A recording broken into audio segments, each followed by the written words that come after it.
মনির ভাই, আপনাকে আমাকে সংযুক্ত করার জন্য এবং আমার সাথে যে সম্মানিত আলোচকরা আছেন তাদের অত্যন্ত সুন্দর আলোচনা আমি শুনছিলাম, এবং যে সকল দর্শক রাত জেগে দেখছেন আমি তাদেরকেও স্বাগতম জানাচ্ছি। দেখুন, এটি আমাদের প্রথমত দুর্ভাগ্য যে একজন মানুষের জীবন মৃত্যুর সন্ধিক্ষণে যখন তিনি থাকেন, তার চিকিৎসা নিয়ে আমরা কেউ বলছি রাজনীতি করছি, আর কেউ বলছেন আইন প্রয়োগ করছেন। এইটা নিয়ে আমাদের কথা বলতে হচ্ছে এই একবিংশ শতাব্দীতে এসে। আমরা একটি স্বাধীন দেশের নাগরিক এবং আমরা দাবি করি যে আমরা একটা সিভিলাইজড কান্ট্রির সিভিলাইজড সিটিজেন। এখন ওনার অপরাধ কি হয়েছে না হয়েছে সেটা আমরা কম বেশি সবাই জানি, যেটা হচ্ছে যে মূলত একটি অ্যাকাউন্ট থেকে আরেকটি অ্যাকাউন্টে টাকাটা ট্রান্সফার করার সময় সিস্টেমেটিক ফল্ট ছিল, এটাই বলা হচ্ছে। কিন্তু টাকার জায়গায় টাকা আছে কিন্তু, এবং সেই 2 কোটি এখনো ব্যাংকেই আছে টাকাটা, এবং সেই টাকাটা বেড়ে গিয়ে এখন প্রায় 10 কোটি টাকার মতো হয়ে গেছে, সেটার ইন্টারেস্ট বেড়ে গিয়ে। এর জন্য 3 বারের একজন সাবেক প্রধানমন্ত্রীকে 79 বছর বয়সে গণতান্ত্রিক সমাজ ব্যবস্থার দাবিদার বলেই সরকার সাজা দিয়েছেন। আমি সরকার সাজা দিয়েছেন এই কারণেই বলছি, বিকজ আমি অন্তত এটা বিশ্বাস করতে চাই না যে বাংলাদেশের রাজনৈতিক ব্যক্তিদের যে মামলাগুলা বিচার হয় এটা আদালত করেন। আদালতকে চেয়ে থাকতে হয় কোন একটি লাল ভবনের অপেক্ষায়, সেখান থেকে নির্দেশনা পেতে হয় ডিরেকশন, কি সাজা দিবেন না দিবেন না খালাস দিবেন। যাই হোক, সেটা হলো একটা কথা। এইখানে বেগম খালেদা জিয়ার কাছে কি প্রমাণ আছে নুরুজ্জামান ভাই যে সরকার সাজা দিয়েছে? আমি আশা করব, আমি যখন বলি আমাকে আপনার সময় আমি একটা কথাও বলি নাই। যাই আপনার কাছে প্রশ্ন রইল, আপনার দুই একটা প্রমাণ দেন যে সরকার মানে দিয়েছে, সাজা দিয়েছে, সূত্রটা কি আপনার? কিছু প্রমাণ আপনার যদি আপনি চান, যেখানে টাকাটা ট্রান্সফার হয়েছে এক অ্যাকাউন্ট থেকে আরেক অ্যাকাউন্টে, এটার জন্য আপনি সাড়া দিচ্ছেন, অথচ এদেশের সাংবাদিক সমাজ দড়িয়ে দিয়েছে যে সেনাপ্রধানের ভাই এইখানে জাল পাসপোর্ট করেছে, পাসপোর্ট নাম্বার দিয়েছে, কোথা থেকে করেছে, তাদের বিরুদ্ধে অ্যাকশন নেওয়া হয় নাই।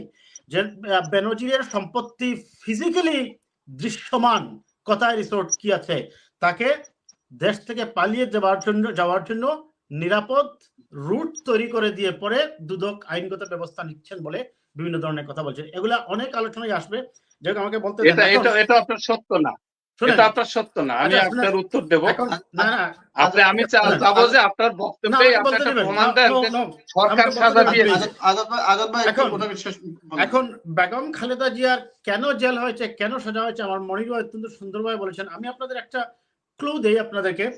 Professor doctor Muhammad Yunus Ahmed sir বলেছিলেন, দেবদেবীরা আমার উপর অসন্তুষ্ট, তাই আমাকে আদালতের বারান্দার থেকে বারান্দায় দৌড়াতে হচ্ছে। আর বেগম খালেদা জিয়ার সাজাটা কেন হয়েছে আপনারা একটু দেখেন, তাহলেই বুঝবেন। আমি আপনাদের একটা ছোট ক্লিপ, 30 সেকেন্ডের একটা ভিডিও শোনাই। ভারতে যাবে তাদের পণ্য নিয়ে, তাদের সৈন্য নিয়ে, তাদের অস্ত্র নিয়ে, বিদেশে গোলা বারুদ দিয়ে যাবে, সেই জন্য তাদেরকে রাস্তা বানিয়ে দেওয়া হবে। যাই হোক, আমি এটা এই জন্যই দিলাম এই ক্লিপটা, ছোট ক্লিপটা। সেই দেবদেবীরা যে অসন্তুষ্ট, সে কারণেই প্রফেসর মোহাম্মদ ইউনূসের 84 বছর বয়সে আমি একদিন দেখছিলাম যে ভদ্রলোক 6 তলা বেয়ে, সেখানে কোনো লিফটও নেই, নিচতলা থেকে 6 তলা পর্যন্ত উনি সিঁড়ি বেয়ে উঠছেন 84 বছর বয়সে। আমি এই বয়সেও 3 তলা যাওয়ার পরে বোধহয় হাঁটতে পারবো না, এরপর থামে যাব। যাই হোক, এটি এখন বাংলাদেশ, এটি আমাদের গণতান্ত্রিক সভ্যতা, আমরা স্বাধীন দেশের নাগরিক হিসেবে আমাদেরকে এটা মেনে নিতে হচ্ছে। আসি আমার আজাদ ভাই যে কথাগুলো বলছেন যে বেগম খালেদা জিয়া ভুলের জন্য ক্ষমা কেন চাচ্ছেন না। আমি যদি ভুল করি তবেই তো আমি ক্ষমা চাইব, আপনার টাকাটা তো আছেই এখানে, এটা গেল একটা।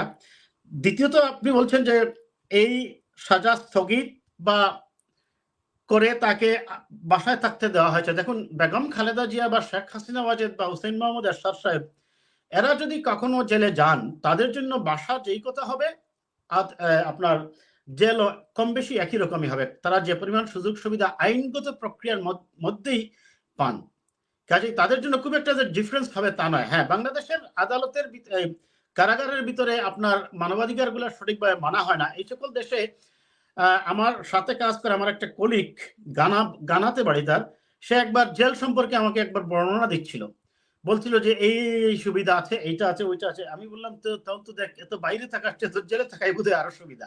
এখন আমি বলছিলাম যে বাংলাদেশের কারাগারে এইরকম সুবিধা দিয়ে দেবে বাংলাদেশের সরকার, বা হয়তো আমরা সেই কোনো সুযোগ সুবিধা দিতেও পারবো না আমাদের আর্থিক লিমিটেশনের কারণে। যাই হোক, আমি সে আলোচনা যাচ্ছি না। এখন খালেদা জিয়ার সম্পর্কে যে রাজনীতির কথা আপনি বলছেন, দেখুন রাজনীতি কেন করবে বিএনপি খালেদা জিয়াকে নিয়ে? এবং এই যে মিথ্যাচার করা হচ্ছে, তা স্বয়ং আইনমন্ত্রী একটা কথা বলেছেন, আপনারা দেখেছেন এই কয়েকদিন আগে যখন বেগম খালেদা জিয়াকে এইবার হাসপাতালে নিয়ে আসা হয়, তিনি বলেছেন যে তার পরিবারের পক্ষ থেকে কখনোই বিদেশে চিকিৎসার ব্যাপারে আবেদন করা হয়নি। এই ধরনের একটা ডাহা মিথ্যা কথা তিনি কিভাবে বললেন আমি জানি না। এখন তার ভাই সাইদ ইস্কান্দার সাহেব, তারপর দলের পক্ষ থেকে, বিএনপি নেতা কর্মীদের পক্ষ থেকে বারবার বলা হয়েছে, ডাক্তাররা বলেছে। আমি বলবো এই ক্ষেত্রে সবচেয়ে গ্রহণযোগ্য যে কথাটা হচ্ছে, বিকজ আপনি যদি ডাক্তার হন আপনি বুঝবেন সমস্যাটা কি। ডাক্তাররা বারবার বলছে আমাদের দেশে এটা উন্নত চিকিৎসা নেই, তাকে দেশের বাইরে নিতে হবে। কিন্তু আইনমন্ত্রী এই ধরনের একটা ডাহা মিথ্যা কথা বলে জাতিকে বিভ্রান্ত করেছেন। আমরা এতে বিচলিত হইনি। জনাব ওবায়দুল কাদের সাহেব যে বলেছেন যে খালেদা জিয়াকে নিয়ে বিএনপি রাজনীতি করছে, এটি আওয়ামী লীগের নেতাদের তাদের কথা বলার। জামান ভাই, সরি টু ইন্টারাপ্ট, কথাটা বুঝি নাই। আইনমন্ত্রী কি মিথ্যা কথা বলেছেন? আইনমন্ত্রী বলেছেন তাকে বিদেশে নেওয়ার জন্য কোনো আবেদন করা হয়, আবেদন করা হয়নি পরিবার থেকে, এমনটি পরিবার থেকে। ওকে, ওয়ান সেকেন্ড, আমি এই জিনিসটা ক্লিয়ার করি। প্লিজ আবেদনটা দেখাবেন, যে আবেদনটা করা হয়েছে। আপনি তো বলছেন উনি মিথ্যা বলছেন, আইনমন্ত্রী আপনি তো বলছেন আবেদন করেছে, আবেদনটা একটু প্লিজ দেখাবেন। আচ্ছা, আবেদনটা একটু প্লিজ দেখাবেন আপনি। আইনমন্ত্রী কয়েক হাজার বার বলেছেন, আপনি বলেন তো, যে আইনের মধ্যে নেই তাকে বিদেশে পাঠানোর, আইনে সেটা কভার করে না। সেখানে যে নির্বাহী আদেশে তাকে বাসায় থাকতে দেওয়া হয়েছে, আইন বিশেষজ্ঞরা বারবার বলছেন, এমনকি টিআইবির ইফতেখারুজ্জামান সাহেব একবার বলেছিলেন সম্ভবত। না, আবেদনটা দেখান, আবেদনটা। আপনি তো বলছেন আবেদন করেছে, আবেদনটার কথা বলেন একটু প্লিজ। কে আবেদন করেছে, কখন আবেদন করেছে একটু বলেন। শুনেন, আপনি বললেন আইনমন্ত্রী মিথ্যা কথা বলছে। স্বরাষ্ট্রমন্ত্রী আবেদন দেখাইছিল, বলছে যে আবেদন করেছে, কিন্তু এটা না, বিদেশে যাওয়ার জন্য আবেদন করা হয় নাই। বিদেশে যাওয়ার জন্য আবেদন করা হয় নাই। আপনি মুখে বললে তো হবে না, আকাশের ঠিকানায় আবেদন করলে তো হবে না। তার ভাই সাইদ ইস্কান্দার করেছে, দলের পক্ষ থেকে বলা হয়েছে, ডাক্তার তার যে বিশেষজ্ঞ টিম তারা বারবার একাধিকবার বলেছেন তার চিকিৎসা বাইরে নিয়ে করা দরকার। এমনকি সেটা তো আমিও বলছি, মুখে বললে হবে। কিন্তু বেগম খালেদা জিয়া কি আবেদন করেছে? আচ্ছা, আপনারা যদি এখন এই কথা খালেদা জিয়া, সবাই একসাথে কথা বলে, আমাকে কথা বলতে দেন। যাই হোক, এখন এটা নিয়ে সরকারি রাজনীতি করছে, এবং কেন করছে এই যে আমি একটু আগে বললাম যে দেবদেবীরা তার উপর অসন্তুষ্ট। কারণ বেগম খালেদা জিয়া বলেছিলেন এই দেশের মাটি মানুষই আমার ছাওয়া এবং পাওয়া এবং আমার ভালোবাসা, বিদেশে আমার বন্ধু আছে, প্রভু নেই। এবং তিনি বলেছেন আমরা জীবিত থাকতে এই দেশে করিডোর দেব না। সেই করিডোরের ব্যাপারটা আপনার পরবর্তী সেগমেন্টে যেহেতু আছে, আমি ওই সময় আলোচনা করবো ডিটেলস। এখন জনাব ওবায়দুল কাদের সাহেব বারবার বলছেন এটা নিয়ে বিএনপি রাজনীতি করছে। আমরা এতে খুব একটা বিচলিত হইনি এই কারণে যে এটি আওয়ামী লীগের নেতাদের কথা বলা স্টাইল বা ভাষা।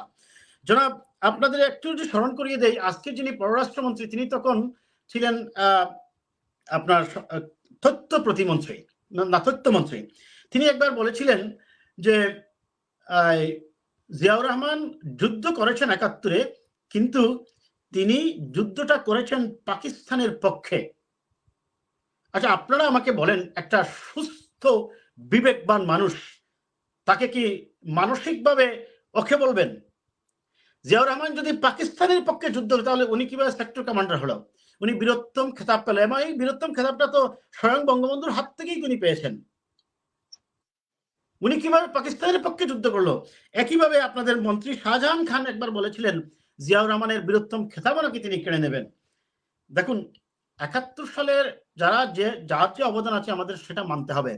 পরবর্তীতে তার কার্যক্রমের জন্য যদি আমরা সবগুলা প্রত্যাহার করে নেই, তাহলে তো প্রথমেই আমি এই কথাটা প্রায়ই বলি যে এই সকল মুক্তিযুদ্ধের ইতিহাস নিয়ে যত বেশি বাড়াবাড়ি করা হবে, লসটা আওয়ামী লীগের বেশি হবে। তাহলে মুক্তিযুদ্ধের পরের কার্যক্রম নিয়ে নিতে হলে প্রথমেই তো আপনি বঙ্গবন্ধুকে আপনি অপরাধী করতে হবে, কারণ তিনিই তো বাকশাল করেছেন, গণতন্ত্রকে হত্যা করেছেন। খন্দকার মোস্তাকও তো আপনার মুজিবনগর সরকারও ছিল, সেই খন্দকার মোস্তাককেও না হয় বলতাম আপনি সাদায় আনলেন।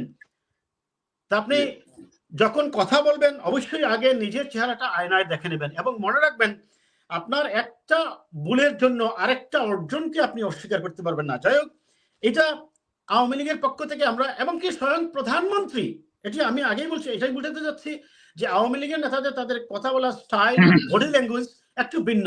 স্বয়ং প্রধানমন্ত্রী যেখানে ব্রিজ থেকে ফেলে দেন, ডক্টর ইউনূসকে পানিতে চুবানোর কথা বলেন, খালেদা জিয়ার জন্ম আসামের জঙ্গলে হয়েছে বলে ফেলেন। কাজে আমরা বিস্মিত হইনি, এবং মিথ্যাচার করা সবচেয়ে আমি অবাক গিয়েছি যখন আমি এই দিন সকালবেলা আমি ঘুম থেকে উঠেই পত্রিকাটা যখন খুললাম আমার অনলাইনে, দেখি আইনমন্ত্রী বলছেন বিএনপি তো তাকে বিদেশে নেওয়ার কথা কখনো বলেনি। What type of speech it is? তার মেডিকেল বোর্ডের সদস্যরা সাংবাদিক সম্মেলন করে বলেছে, দেশের নাম উল্লেখ করেছে, জার্মানিতে নিয়ে গেলেই সবচেয়ে ভালো হবে, তারা এটা বলেছে, হসপিটালের সাথে যোগাযোগ করেছে, এত কিছু হয়েছে, অ্যাপ্লিকেশন করেছে। তারা বলছেন, স্বরাষ্ট্রমন্ত্রী বললেন যে অ্যাপ্লিকেশনটা দেওয়া হয়েছে আইন মন্ত্রণালয় বললো পাঠানো হয়েছে প্রধানমন্ত্রী দপ্তরে, তারপরে সেখান থেকে জানিয়ে দেওয়া হলো, বিকজ কথা একটাই, সেটা হচ্ছে শেখ হাসিনা যে চান না বেগম খালেদা জিয়া চিকিৎসার জন্য যান। কারণ এখন বাংলাদেশে আইন বলেন, সংবিধান বলেন, কনস্টিটিউশন বলেন, পুলিশ বলেন, মন্ত্রিসভা বলেন, আওয়ামী লীগের সবগুলা লোকই মানে অকেজ, তাদের কাজ করার কোনো ক্ষমতা নাই। কাজ করার কার্যকর ক্ষমতা একজনই আছে, তিনি হচ্ছেন শেখ হাসিনা ওয়াজেদ, যিনি আজীবন রাষ্ট্র ক্ষমতায় থাকতে চান, ভোটারবিহীন গণতন্ত্রহীন একটি সমাজ ব্যবস্থা নিশ্চিত করে। তার সেই দিবা স্বপ্ন, তার যে এই করিডোর সহ যেগুলা করছেন, আমি সেই আপনার পরবর্তী সেগমেন্টে আসবো যখন আপনি আমাকে সময় দেবেন। এখন এই পর্যন্ত। ধন্যবাদ জামান ভাই।